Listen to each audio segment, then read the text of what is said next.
آج میں آپ کو ایک ایسی کہانی سنانے جا رہی ہوں جو سچ پر مبنی ہے۔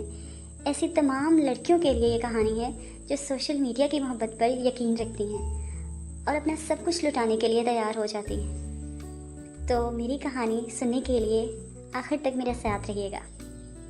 فریحہ کی آنکھیں سکرین پر جمی تھی۔ رات کے 2:30 بج رہے تھے۔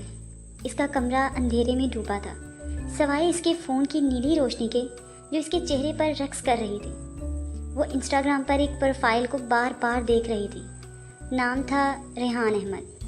تصویر میں ایک خوبصورت لڑکا، گہری آنکھوں والا، ہلکی سی مسکراہٹ لیے، سفید شرٹ میں ملبوس کسی ساحل پر کھڑا تھا۔ پس منظر میں سمندر کی لہریں غروب آفتاب کے سنہری رنگوں میں نہائی ہوئی تھی۔ ہر تصویر کے نیچے چند جملے گہرے اور معنی خیز، جیسے وہ کوئی شاعر ہو۔ ایک پوسٹ کے نیچے لکھا تھا، تنہائی میری دوست ہے مگر دل اب اس سے بغاوت کر رہا ہے۔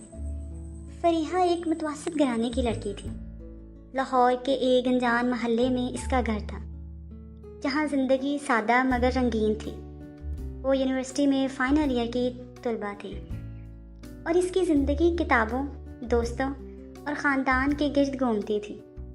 لیکن رات کے اس وقت جب سب سو رہے ہوتے، وہ اپنی ایک الگ دنیا بساتی تھی۔ سوشل میڈیا اس کی پناہ گاہ تھا، جہاں وہ اپنے خوابوں کو پرواز دیتی۔ وہ خود کو ایک ایسی لڑکی تصور کرتی جو آزاد ہے، جو دنیا گھومتی ہے، جو بے پرواہ ہے۔ ریحان کی پروفائل نے اس خواب کو جیسے ایک چنگاری دی تھی۔ سب کچھ 2 ہفتے پہلے شروع ہوا تھا۔ فریحہ نے ریحان کی ایک پوسٹ پر کمنٹ کیا تھا، بس یوں ہی بغیر زیادہ توقع کے، ویو بہت خوبصورت ہے، آپ فوٹوگرافی بہت اچھا کرتے ہیں، اس نے لکھا۔ چند گھنٹوں بعد ریحان کا جواب آیا، شکریہ، یہ منظر جتنا خوبصورت لگتا ہے اس سے زیادہ اداسی چھپائے ہیں۔ فریحہ نے اسے پڑھا اور مسکرائی۔ اس نے سوچا، یہ لڑکا کتنا مختلف ہے۔ بات چیت کا سلسلہ شروع ہوا۔ پہلے کامنٹس، پھر ڈی ایم اور پھر واٹس ایپ پر نمبر ایکسچینج ہو گیا۔ ریحان نے بتایا کہ وہ کراچی میں رہتا ہے، ایک بزنس فیملی سے تعلق رکھتا ہے۔ اس کے والدین زیادہ تر دبئی میں ہوتے ہیں۔ میں اکیلا ہوں۔ فریحہ، گھر بہت بڑا ہے مگر دل خالی ہے، اس نے ایک رات لکھا۔ فریحہ کا دل پگھل گیا۔ اس نے سوچا، شاید وہ اس خالی پن کو بھر سکتی ہے۔ دونوں کی باتیں رات بھر چلتی۔ ریحان کی آواز میں ایک عجیب سی کشش تھی۔ وہ فون پر گھنٹوں باتیں کرتے، کبھی فلموں پر، کبھی موسیقی پر، کبھی زندگی کے خوابوں پر۔ ریحان نے بتایا کہ وہ ایک ایپ بنانا چاہتا ہے جو لوگوں کی زندگی آسان بنائے، مگر جانتی ہو، فریحہ اس سب کے لیے ایک ساتھی چاہیے، کوئی جو سمجھے، جو ساتھ دے۔ اس نے ایک رات کہا۔ فریحہ نے یہ بات دل سے لگا لی۔ اسے لگا کہ شاید وہ اس کی زندگی کا وہ ساتھی بن سکتی ہے۔ فریحہ کی زندگی بدل رہی تھی۔ وہ یونیورسٹی میں اب ریحان کے خیالوں میں کھوئی رہتی۔ اس کی دوست سونیا، جو اس کی بچپن کی سہیلی تھی، اس نے ایک دن پوچھا، فریحہ کیا بات ہے، تم آج کل کہاں کھوئی رہتی ہو؟ فریحہ نے مسکرا کر ٹال دیا، کچھ نہیں، بس پڑھائی کا پریشر ہے۔ مگر سونیا کو شک ہوا۔ دیکھ، اگر کوئی بات ہے تو بتا، آج کل آن لائن لوگ بڑے چالاک ہوتے ہیں، سونیا نے ہنستے ہوئے کہا۔ فریحہ کو یہ بات اچھی نہ لگی۔ اس نے سوچا، سونیا کو کیا پتا ریحان کتنا سچا ہے۔ ایک دن ریحان نے فریحہ کو اپنی ایک تصویر بھیجی۔ سیاہ سوٹ میں ملبوس ایک لگژری کار کے ساتھ کھڑا تھا۔ یہ میری نئی گاڑی ہے، آج ایک میٹنگ تھی، سوچا تمہیں دکھاؤں، اس نے لکھا۔ فریحہ نے وہ تصویر بار بار دیکھی۔ اسے لگا کہ ریحان واقعی ایک کامیاب انسان ہے۔ اس نے سوچا، شاید وہ اس کے ساتھ ایک نئی زندگی شروع کر سکتی ہے۔ ریحان نے بتایا کہ وہ جلد لاہور آ رہا ہے، تم سے ملنا چاہتا ہوں فریحہ۔ حقیقت میں، اس نے کہا۔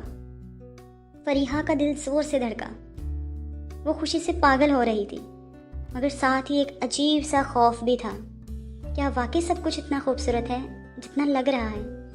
ایک رات ریحان نے فریحہ سے کہا، فریحہ ایک بات بتاؤ، میں نے تم سے پہلے کبھی کسی سے اتنی محبت نہیں کی، تم میری زندگی کا رنگ بن گئی ہو۔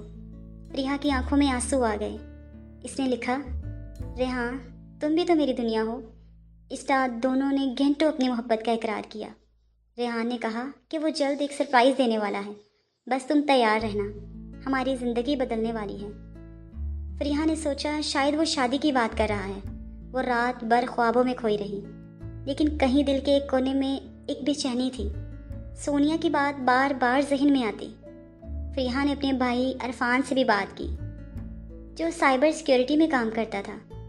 عرفان نے کہا، فریحہ، سوشل میڈیا پر سب کچھ ویسا نہیں ہوتا جیسا دکھتا ہے، اس لڑکے کا بیک گراؤنڈ چیک کرو۔ فریحہ نے کہا، بھائی وہ سچا ہے، تم سب کیوں اسے غلط سمجھ رہے ہو؟ عرفان نے ہنستے ہوئے کہا، ٹھیک ہے، بس خیال رکھنا۔ فریحہ نے اس بات کو نظر انداز کر دیا۔ وہ ریحان پر بھروسہ کرنا چاہتی تھی۔ ایک دن ریحان نے فریحہ کو کال کی۔ اس کی آواز میں ایک عجیب سی جوش تھا۔ فریحہ، تیار ہو؟ میں لاہور پہنچ گیا ہوں، آج شام مل سکتے ہیں؟ فریحہ کے لیے یہ لمحہ خواب جیسا تھا۔ اس نے جلدی سے ہاں کہا اور تیاری شروع کر دی۔ شام کو وہ ایک کیفے کے باہر کھڑی تھی، سفید سوٹ میں ملبوس، دل زور زور سے دھڑک رہا تھا۔ ایک چمکتی ہوئی سیاہ گاڑی رکی اور ریحان باہر نکلا۔ وہ بالکل ویسا ہی تھا جیسا تصویر میں، لمبا، خوبصورت، گہری آنکھوں والا۔ فریحہ، اس نے مسکرا کر کہا۔ فریحہ نے شرماتے ہوئے سر جھکایا۔ ہاں ریحان۔ دونوں اندر چلے گئے۔ ریحان نے بات شروع کی اور چند ہی منٹوں میں فریحہ کی جھجک ختم ہو گئی۔ وہ گھنٹوں باتیں کرتے رہے۔ ریحان نے اپنے بزنس کے خوابوں، اپنی تنہائی اور اپنی زندگی کے بارے میں بتایا۔ تم جانتی ہو فریحہ، میں نے کبھی سوچا بھی نہیں تھا کہ کوئی میری باتوں کو اس طرح سمجھے گا۔ تم خاص ہو، اس نے کہا۔ فریحہ کا دل پگھل گیا۔ اسے لگا کہ وہ اس دنیا کا حصہ بن چکی ہے۔ لیکن اس ملاقات کے بعد ریحان کا رویہ کچھ بدلا۔ وہ پہلے جیسا پیار سے بات نہیں کرتا تھا۔ اس کے پیغامات کم ہونے لگے۔ فریحہ پریشان تھی۔ ایک دن اس نے ریحان سے پوچھا، ریحان، کیا بات ہے؟ تم اتنا بدل کیوں گئے ہو؟ ریحان نے کہا، فریحہ، بس بزنس میں کچھ مسائل ہیں، مجھے کچھ پیسوں کی ضرورت ہے، اگر تم مدد کر سکو۔ فریحہ کے دل میں ایک عجیب سا خوف سمایا۔ اس نے سوچا، کیا یہی وہی ریحان ہے جو اس سے محبت کی باتیں کرتا تھا؟ فریحہ کے دل میں ایک طوفان اٹھ رہا تھا۔ ریحان کی بات اس کے ذہن میں گونج رہی تھی۔ مجھے کچھ پیسوں کی ضرورت ہے۔ اس نے اپنی ماں سے بات کی، جو ایک اسکول ٹیچر تھی۔ امی، اگر ہم تھوڑے پیسے ادھار لیں تو؟ اس کی ماں نے حیرت سے پوچھا، بیٹا کیا بات ہے، اتنی جلدی کیوں؟ فریحہ نے جھجکتے ہوئے کہا، بس ایک دوست کی مدد کرنی ہے۔ اس کی ماں نے پیسوں کا بندوبست کیا، لیکن ان کی آنکھوں میں فکر تھی۔ فریحہ نے وہ پیسے ریحان کو دے دیے۔ ریحان نے وعدہ کیا کہ وہ جلد واپس کرے گا، لیکن اس کے بعد ریحان کا رویہ اور سرد ہو گیا۔ وہ اب کالز اٹھانا بند کر چکا تھا۔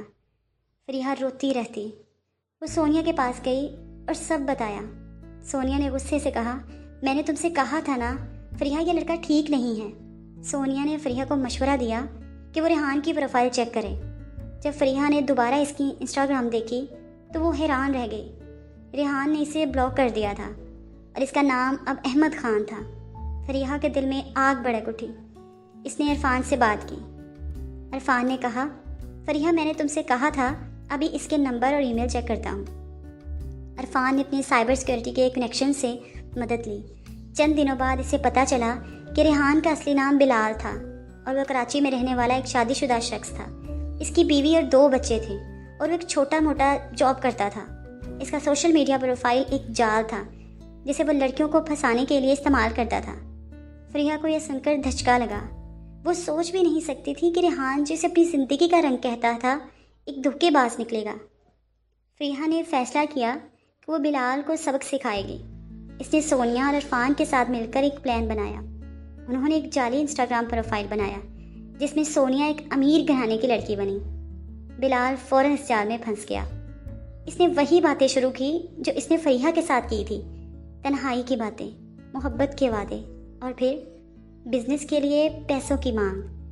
فریحہ اور عرفان نے بلال کو لاہور آنے کی دعوت دی۔ انہوں نے ایک کیفے میں ملاقات طے کی جہاں سونیا اس جعلی پروفائل کی لڑکی بن کر موجود تھی۔ فریحہ ایک کونے میں چھپ کر بیٹھی تھی اور عرفان نے پولیس کو پہلے ہی اطلاع کر دی تھی۔ جب بلال کیفے میں آیا، فریحہ کی آنکھوں میں آگ بھڑک اٹھی۔ وہ وہی تھا، وہی مسکراہٹ، وہی انداز،